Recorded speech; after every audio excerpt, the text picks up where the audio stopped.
age 16, I was deer hunting on the last day of deer season here in West Virginia. And that happened to be on December 3rd in 1984. And that year, my dad let me go by myself for the first time. And I walked about a mile out of Ridge from where we parked my dad's vehicle, and walked over the hill a couple of benches and sat down near these two or three boulders that were there. And the biggest one was just off to my left, about 20 feet. I'd been sitting there maybe 20 minutes or maybe 30 minutes, and these three does came running out from behind that boulder. I heard them coming, and I saw them, and they stopped kind of off to my right, probably 30 yards from me. Their tongues hanging out, breathing heavily, and I mean they'd been ran hard. And to a hunter, that means that there's a buck in the area and the buck is chasing the does. Mm-hmm. Well, that wasn't what was chasing the does. The buck come out. There was no buck that came out, and I heard some noise that sounded like a buck deer making grunt sounds from behind this boulder, somewhere off behind it where I couldn't see, and I could hear the footfalls. And I was excited, as a teenager, I was going to get my first deer, first male deer. And, I was going to prove myself to my dad. And, I was excited about it. Well, out steps this 7.5, 8 foot tall creature covered in a dark auburn hair. Long hair, probably 5-6 inches long, hanging off the arms and the legs. Hair across its chest, not as heavy as what the arms and legs were. And didn't have a neck. It had a chocolate type skin on its hands and on its face. It walked out and was concentrating on where those does went, and after about 5 or 10 seconds, it just turned its complete body and looked at me like, "What are you doing here?" with a surprised look on its face. And after about 10 or 15 seconds, it started curling its lip up, exposing its teeth, growling at me. It took a step towards me. Now, this was at 20 feet. Now it's at about 16, 15 feet.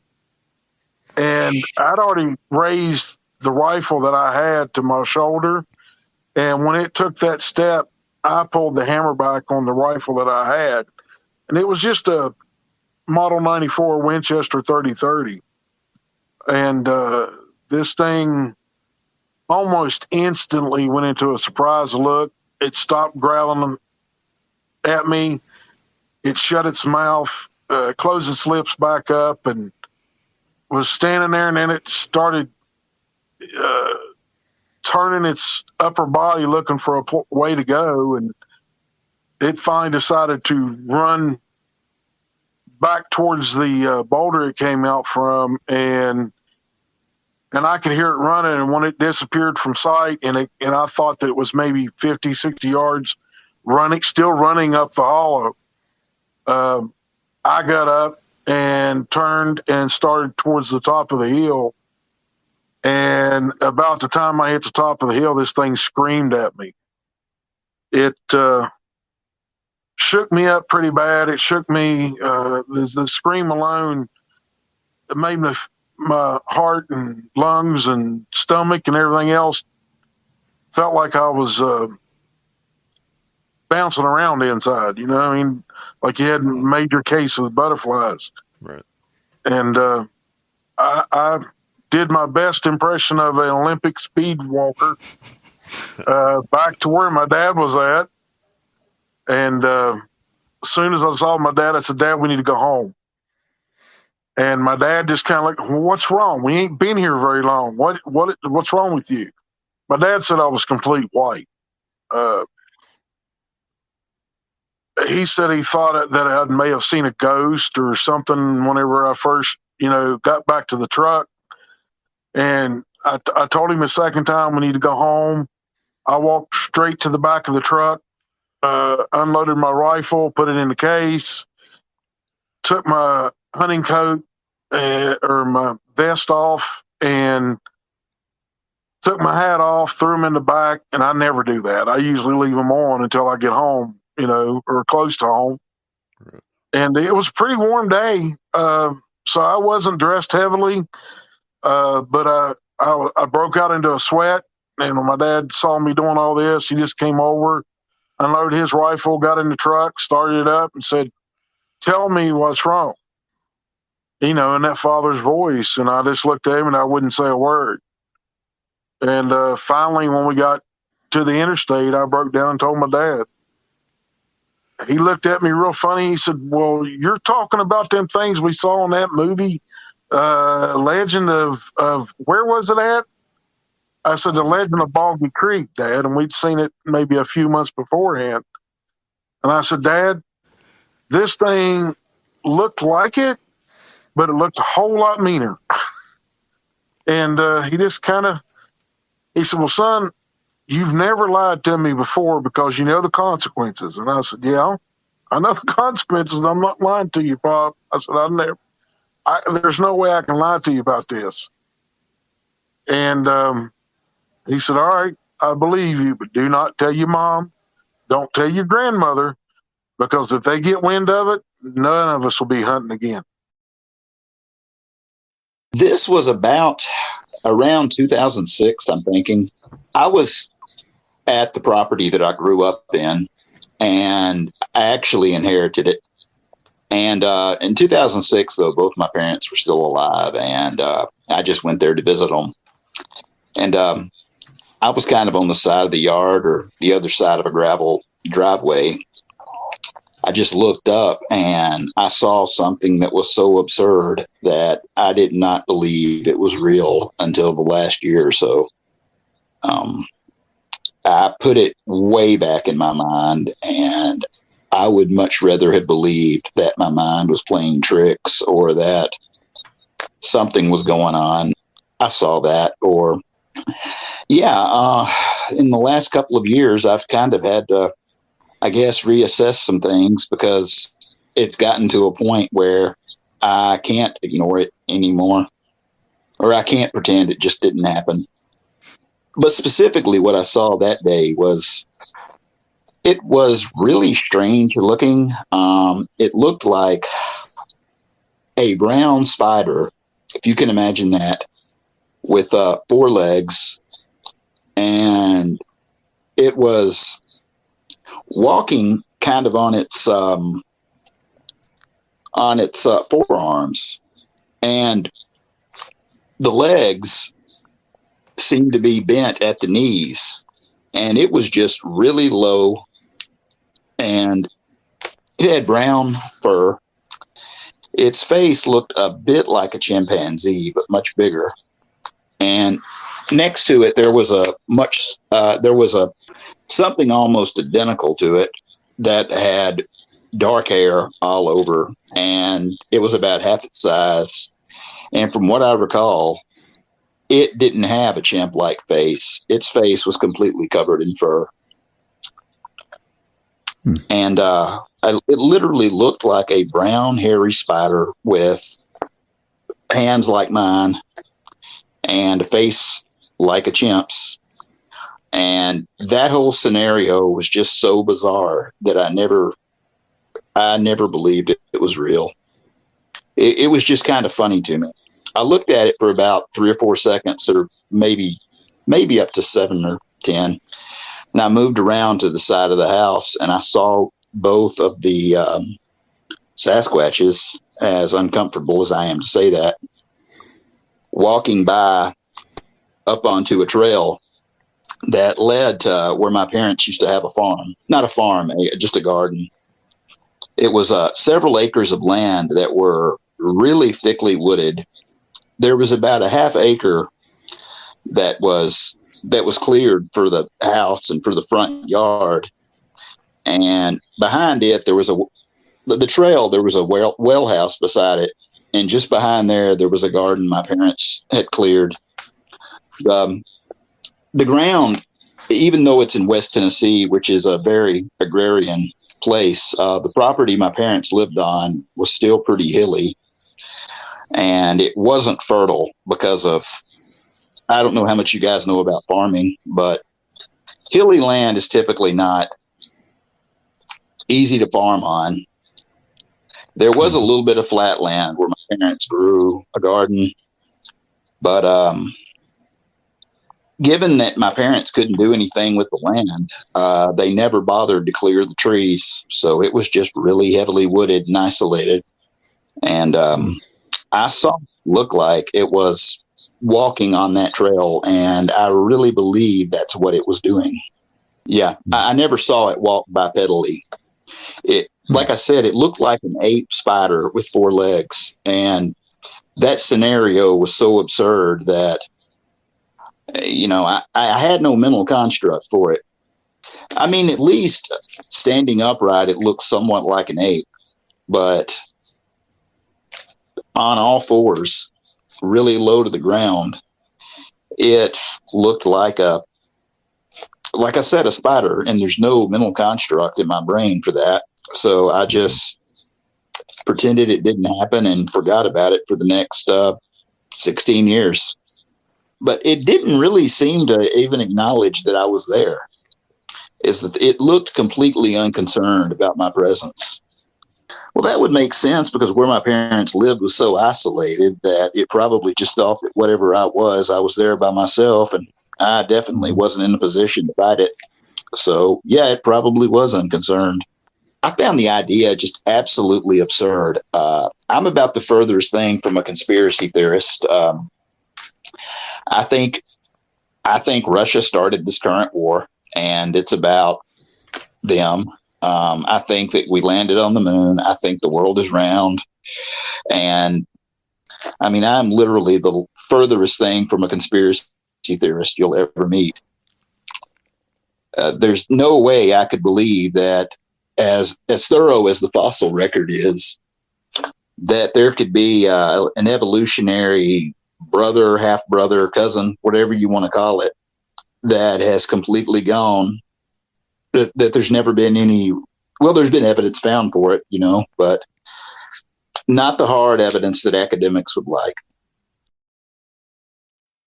I was sitting in the living room with my father and my brother, and my mother was in her room, like resting or something. We're just watching TV, and we heard something hit the top of the roof, just extremely loud. It was heavy, something like, it wasn't like a raccoon or a possum or a cat. It was nothing like, it was like, hey, what the heck? Somebody's jumping on our roof, So what's going on here? And we flip on, we go to the front of the door, and we flip on the big light out there, the floodlight. And there is this, a creature. It it just covered in black hair, crouched down. It was completely crouched down, like in a kneeling stance, right? So it jumped on the roof, and then it landed right there. And I sent Todd a picture from how far it was, where it was at, and where it jumped. And this creature jumped, I'd say a good 20 feet distance, and about 30 feet up into a palm tree. And and it was like the size, from what I could tell by the way it was crouched down. It was like a man, like a big man, right? But covered in black fur, and I didn't get to see its face, unfortunately, but at the same time too, I don't know, but it jumped 20 feet distance and about 30 feet up into the top of the palm tree. And then I say to my father, I say, Dad, we get the gun, get the gun, Dad. Call the cops, or I don't know, I'm a kid, right? I'm like, do this. And he says, no, son, just let it be. And then we just went inside, and he didn't want to, get the gun. He just let it be, pretty much. And then you'd ask my father, ask my brother. It happened. That was real. And I did some research. Maybe somebody had like a pet chimp or something, like a giant chimp. Chimps can't jump that high. I did the research. They cannot jump that high. They could do. No, this was. I believe what I read. Googled it. It was about 4 feet. They can jump vertical 4 feet. Okay, they can jump 20 feet long at a crouch, not even running, just crouch down, 20 feet distance, 30 feet high, into the top of a palm tree. And it spooked the heck out of me. And I never forgot it. And I've told this story to my friends, and and I've never been one to lie. What do I have to gain from this? It happened. So I live with a lot of fig trees around us. We have some pine trees. A lot of palm trees are around us. We're pretty much in a suburban area. We got a high school down the street.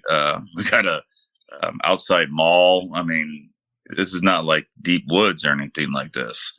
We are. We're in a suburban area, without a doubt.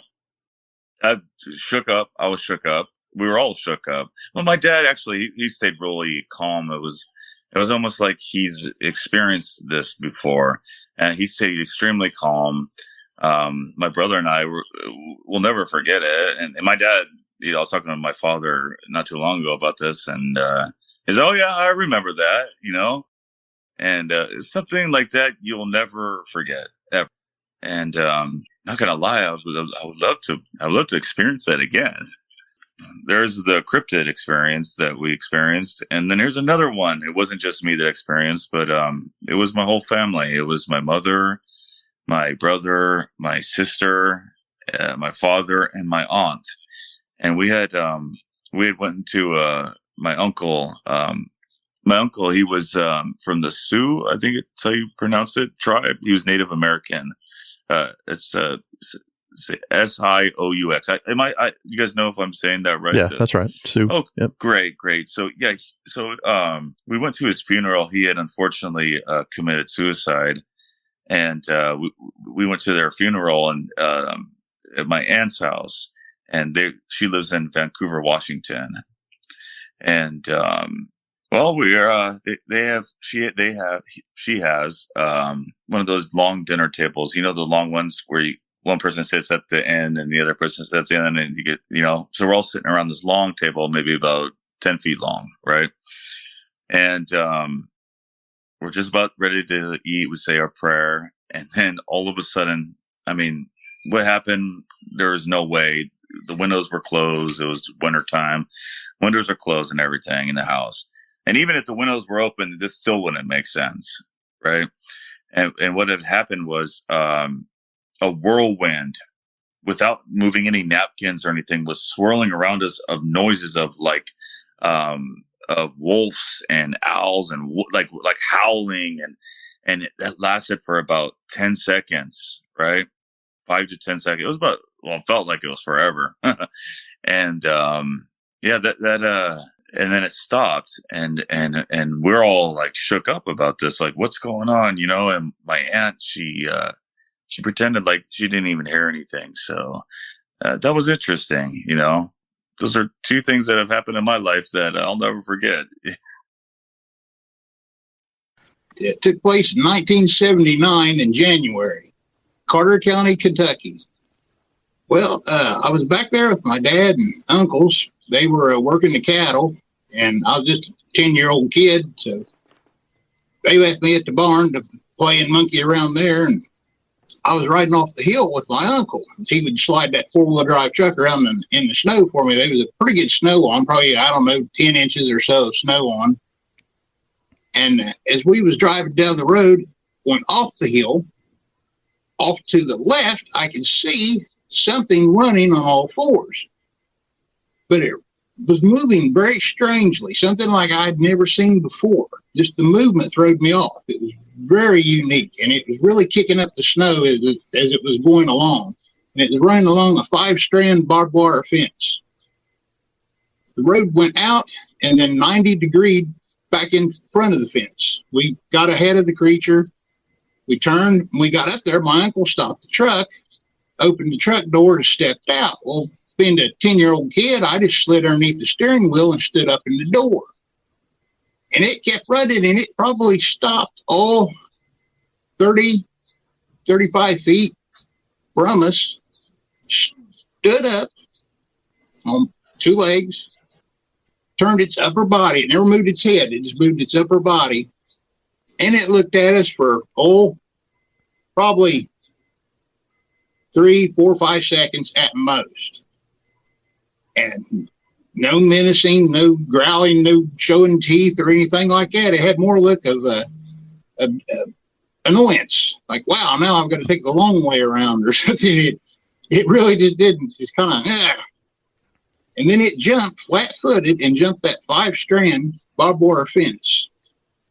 And then continued on down through the trees on 2 legs. But I got a good look at it.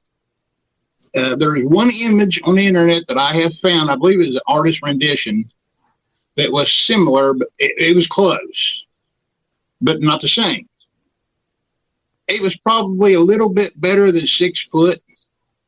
I doubt if it reached 7, maybe 6'5", 6'6". Probably weighed 400 pounds, 350, 400 pounds. The color was rusty red that ran across backs, the arms, up across the shoulders. Now the shoulders looked like they was 4 feet wide. Massive, massive creature. And it come down to a V like a weightlifter. Massive tree trunk legs. Very short though. They wasn't real big, but they were massive. The rest of the color of the hair down the back was the red went with it, down its back and down the back of the legs, and it hung around its arms and hands there a little bit. And the rest of it was sort of a chocolate brownish color, a dark chocolate. It didn't have it had a little bit of conical head, but not a great deal. Not like what they show out west of Patty and all that. It wasn't quite that pronounced, but it was slightly conical. Had a heavy bridge rowel, not really Neanderthal looking, but it did have a heavy bridge rowel. The nose was flat. Almost like our noses, but just a little bit more, not quite. It looked like it had a straggly beard. I could see its face. I could see its forehead. I could see pieces of its ears right in here at the front. Say it had, and its skin was kind of an ashy color, like, I don't know, not really, I won't say gray, but sort of ashy color. Kind of really struck me different compared to the hair on the rest of the creature. It was quite different color. Mm-hmm. Hands was about the same. Its feet, I really didn't get to see. I'd say they was stow on the ground. And as it was running, did you ever see those horses run that pulls the, what do they call those things? Chariot. No, it's not a chariot. You got soda downs up here. But the horse rolls, look like their front feet are rolling. Their feet are just moving like that. Mm. Yeah. And that's the way it's running on all fours. Just like that. Its hands was, and it was really kicking up the snow. It was moving on. Down on all fours, you really couldn't tell exactly what it was other than it moved really peculiar. Nothing like I've seen bears. We have bears around here. Did not move like a bear. It was, large and blocky like a bear, but did not move like a bear at all. And when it stood up, it just walked away like a man. Just straight away, no problems whatsoever, just upright and down over the hill it went, like a look of annoyance. Like I say, I'm just a 10-year-old kid. Now this is my family farm, and I've hunted in there since I was a little kid. Well, at that time, 10 years old. Now fast forward about 9 years. I was about 19 when this happened, and at the time I didn't know they threw rocks. I had no idea, and I was walking along a cattle path. And at basically 300 yards from that same area where it jumped the fence, and a large rock hit and rolled downhill. And I thought, did I kick that loose? No, that was in front. No, that was in the air. Somebody threw a rock at me. And then, I was mad instantly. Man, that was a big rock. If it had to hit me, that might have killed me. And I can see in 3 directions about 60 yards real clear, except down below me, downhill, was really, really, really thick. I couldn't see that at all. And it hit probably, 10, 12 feet in front of me. Chunk of rock about 8 pounds, probably 8 or 10 pounds. Big chunk of rock. Not a little tiny gravel or nothing, or a vine cone. It was a rock, a dandy one. And it rolled down the hill, and I thought, well, I'm grouse hunting. I've got a shotgun in my hand. You're going to throw rocks at me? That's not smart. And I looked around, and nothing. Okay, that was interesting. And continued on. Had no idea that they did that. That was while the internet was in its infancy then, wasn't it? It was peculiar, very peculiar. Basically, the way it went down is you check into this place, and it's about a 90-minute drive from the mouth of the cave, the entrance of it that we were using. We get there, we split into groups. There's 4 of us, and then like our guide person, because there were multiple people. It was a group of about maybe 20 to 25 of us that were going. So they split us all into groups. We're at the very beginning, and we were really the first group that was going to actually go. So me being young and with all my friends, I let us kind of get into the cave, and the guide, I'd already went across. It was like almost like there was running water, and I was just walking over the rocks, and they were kind of helping get the other people across. And I kind of took my chance and went up ahead of the group. I was going to find a hiding spot and hopefully scare them whenever they would get past me. So I went up. I was not really like running, but I was walking briskly to get up ahead of them like as quick as I could. And I made a few turns, a few bends to where I couldn't hear them talking anymore. Nobody was calling my name or anything. So I figured I got away from them. And as I turned around this bend, it was almost like a little bit of a, not like a hallway, but just like a narrow passageway that kind of opened up. And I had this like hard hat, like a bump cap deal with a spotlight on it. So I'm looking around because now it's getting a little bit darker back in there. And I'm looking around, and I see up to my right, probably about, I don't know, like about 8 foot tall, was this ledge. And I figured I was going to jump up on top of this ledge and wait for my friends to pass by, and I was going to scare them. Well, when I was able to get up there, I had to get a running start and kind of kick my foot off the face of this wall. And I reached up and grabbed the ledge, and I got up on top of there. Once I got up on top, I went to look back to like get my bearings and get balanced, and my hard hat fell off in front of me. And it kind of disoriented me because it was so dark in there and my hard hat fell. I went to lean back and I fell. There was a backside to that ledge that was similar to the front. Like it was just like a little ledge for you to jump onto, but there was a backside to it, and I fell off that backside, and it knocked me unconscious. And when I woke up and came to, it was, I don't know if you've ever been like knocked unconscious, but it's just that when you're waking up from it, it takes you a second to get your bearings and to know what's going on. You know, I've been knocked unconscious a few times, you know, with my career in football and whatnot. And as I was waking up and starting to come to, I didn't really know what was going on because it's like waking up with your eyes closed. It was pitch black. You know, you couldn't see the hand in front of your face. And as I'm waking up more, I'm trying to move, and my legs are like kind of held together. And then I realized that I'm up against something, and that something is moving, and it's got long hair on it, and felt like there were mats of hair. I don't want to say dreadlocks because that would mean that, you know, like nice and uniform, but there was just matted hair, clumps of it that I could feel. And then my head was up against it too. And I started hearing these like a low rumble,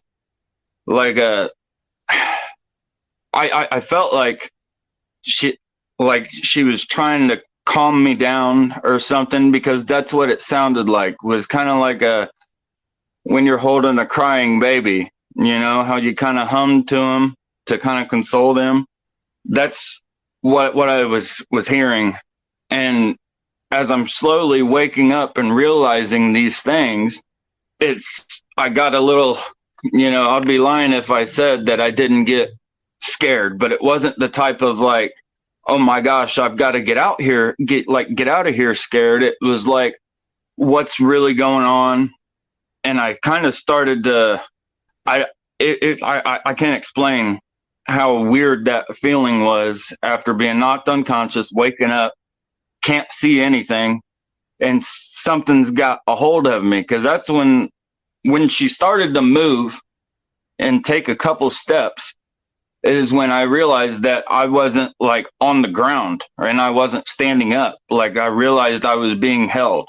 And one of the first things that I noticed was my right arm was kind of down back behind me like this, and my left arm was free. And when I tried to pull my right arm out, it rubbed up against the front of this animal. And as I'm reaching up the chest, I felt like there's a reason I think it was a female, not just because of the way she treated me, but they felt like breasts and nipples. And I felt it as I was going up. And when I moved my arm, I felt the hand come over and push my arm back down, like back down into my chest. And this other arm was still down, and she grabbed it by that and put it and crossed my arms. And her arm is wrapped up and over them and held me like that. And her hand wrapped around both of my ankles and calves. Like, she had big hands. After we had taken a couple steps, I feel like I said, what happened? Or where are we? I said something to that effect, and it was just a little bit more of a louder grunt and like a whoosh of air, like she was huffing at me or something. And right after she huffed at me, I felt her. I came away from her body, and she picked me up and set me right on top of that ledge. And now that I'm up on this ledge, I roll over to my stomach and look back toward where I just was, like where she was. And I didn't hear anything. I didn't see anything. It was just, that was it. You know, like there wasn't any like footsteps away. There wasn't any more noises. And I laid there for a second because, you know, I had just taken a pretty decent fall, and I was in shock, would be my best guess. But at no point in time did I never felt like I was in danger.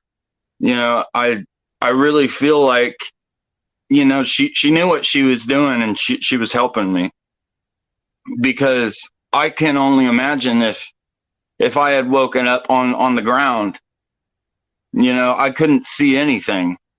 Like, I don't know that I would have been able to find my way back. And I don't know how long I had been out.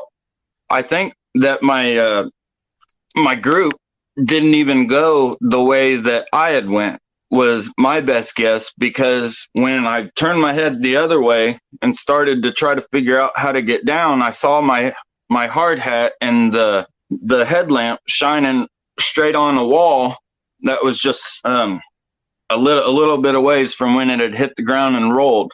So I managed to get down, and I just kind of had to do a reverse order of how I got up. I had to hang down and then drop. And at that time, I probably would have been about, I was pretty big for 7th grade. I was about, somewhere between 5'8" and 5'10" and up towards 185 pounds. Like, I dropped down, I grabbed my hard hat and my headlamp, and I started going back from the way that I had came. And I got back to the part where we had crossed the water, and I knew where I was, and I made my way straight back to the entrance. And my group was back up there. They had realized that I wasn't there, and they had went back to the entrance, and they had sent one of the people who does the tour, like gives the tour, the guide, had sent the guide after me. And I told him, I didn't tell him everything that had happened. I just told him about trying to find a hiding spot, and that I hit my head and I didn't feel well, and that I wanted to leave. And when his name was Aaron Travis is the guy who was leading this church group. He noticed that something was wrong with me. He kept asking me, like, are you okay? Or are you sure? And I just chalked it up with him that it was just from hitting my head, and that I probably had a concussion, that I had one before. My headache was starting to set in. But he got a hold of my dad, and I told my dad that I was just ready to come home. I was really confused about what had just happened. I didn't know who or if I could talk to anybody about it. I've always been scared to tell my story because of just how unique it is, or how, unlikely it is to happen. I've always just kind of kept it to myself. And I feel like in ways that it's stuck with me through all these years. I actually work underground now in an underground mine, and seeing a lot of these things in that underground mine takes me right back to it. Like, it bugs me that I haven't spoken up sooner. Like, I wonder what would have happened if I had told my dad, or told the people right there and then, like what had just happened. I really don't know how that would have went. But I remember he had gotten a hold of my dad, and my dad was here in Indiana, and he said that he was going to leave right then, but that I was going to have to go back to the hotel, and my dad was going to take me to the hospital after he had picked me up. But when we got into the church van and we're driving back to the hotel, I started smelling something, and so did so did Aaron. And we were both kind of wondering what it was. And when I found the source of the smell, it was right here on my forearm, and on my whole right side of my body was just this. I'm not even 100% sure how to explain the smell, because I never smelled it before, and I haven't smelled it since. But I definitely had a smell on me that neither one of us could place. And I told him that, maybe I had fallen like in some, some still water, some stagnant water or something whenever I was in the cave. Or I really wasn't sure how to explain that, because I wasn't a stinky kid, and that's not what a stinky kid smells like, really. It was kind of this mixture of like wet dog, but 100 times worse, with a little bit of like after our dogs would come home smelling like they had been rolling around in something dead. It was kind of like that, but that's really the best I can explain the smell of it. But after we had noticed the smell, I was that close to telling him that somebody or something was in there and saved me, because it took me to a spiritual place, because we were there for church. and I was around all of my church people, and here I am sitting next to my youth pastor. It truly felt like some powers were at work there.